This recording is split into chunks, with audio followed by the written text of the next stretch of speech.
Okay guys, तो मैं आपको बता रहा था कि आप मान लीजिए पैसेंजर इधर आपके साइड में बैठे हैं, उनका सर दुख रहा है, वो कह रहे हैं यार थोड़ा सा म्यूजिक कम बजाओ, धीमी वॉल्यूम पे रखो, और आपका मन करे थोड़ा सा लाउड, तो आप यहाँ पे इसको जा करके फेडर के थ्रू सेलेक्ट कर सकते हैं। सेंट्रलाइज रखेंगे तो जो भी गाड़ी में बैठा हुआ है सारे के सारे लोगों को इक्वली वॉल्यूम सुनाई देगा। ये ड्राइवर साइड हो गया, जैसे कि पूरे टॉप फ्रंट के बजेंगे और रियर के ऑफ हो जाएंगे, रियर पे प्ले कर देंगे तो रियर के बजेंगे, फ्रंट के ऑफ हो जाएंगे, based on your choice guys. तो यहाँ से इसे रीसेट करते हैं, याद रखिएगा।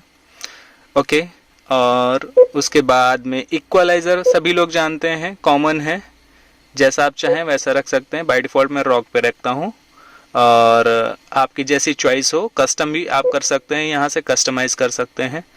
ठीक है, आप समझ रहे होंगे। कस्टमाइज जैसा आप चाहें, जिस तरीके से चाहें, ट्रेबल को जिस तरह से चाहें, बेस को सेलेक्ट करके उसे उठा सकते हैं। ठीक है, और उसके बाद आते हैं हम वॉल्यूम्स पे। Phone call volume by default से सारी सिलेक्टेड है।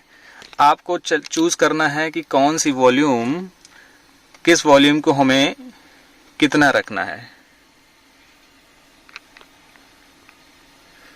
ठीक है, सिस्टम वॉल्यूम, रिंगटोन, जो कि फ़ोन जब कभी भी आपका आता है, अगर फ़ोन आपका पेयर्ड है डिवाइस के साथ में, तो आपकी पूरी गाड़ी में रिंगटोन प्ले होगा।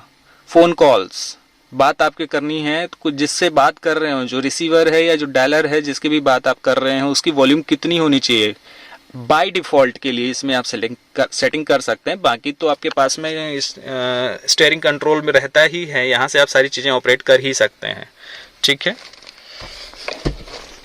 और आगे बढ़ते हैं यहाँ पर।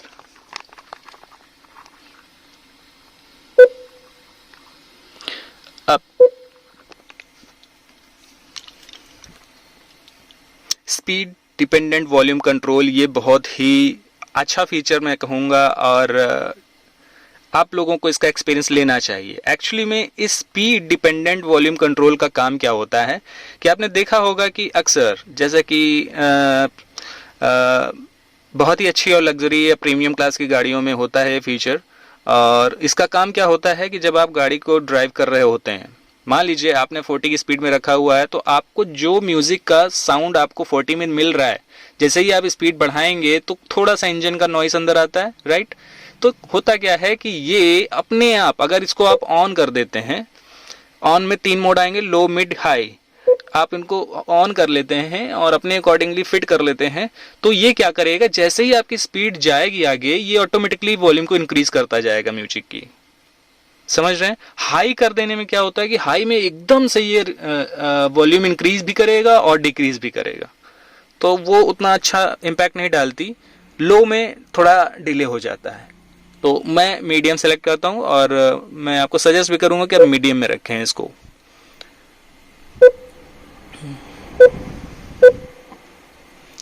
ऑक्स गेन, ऑलरेडी जब ऑक्स यानी कि जब आप ऑक्स केबल यहाँ पे इंस्टॉल करेंगे, नीचे यहाँ पे इंस्टॉल करेंगे ऑक्स केबल, ये नीचे यहाँ पे इंस्टॉल करेंगे, तो नीचे दे रखा है पोर्ट, वहाँ पे यूएसबी और उसका पोर्ट दे रखा है। जब आप उसे इंस्टॉल करते हैं तो ये काम करेगा।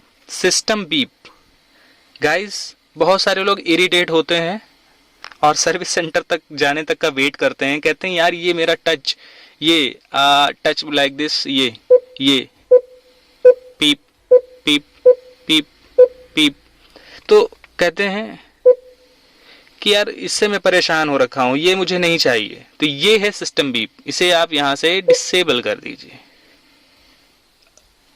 समझ पा रहे हैं आप। अब आपको टच या किसी भी तरीके का सिस्टम में कोई भी मॉडिफिकेशन या कुछ भी करने में बीप नहीं आएगा। ओके गाइस, सिस्टम बीप ये कहां मिलेगा आपको, ऑडियो सेटिंग के अंदर। ऑडियो सेटिंग आपको कहां मिलेगी, ट्यूनिंग, या फिर स्क्रॉल डाउन जब कोई एक्सेस हब करते हैं और उसके बाद लिंकेज में जाते हैं, तो बाय डिफॉल्ट आपको स्पीकर पे। ठीक, वॉल्यूम ऑथेंटिकेशन ड्यूरिंग रिवर्स, इसको कर देते हैं इनेबल।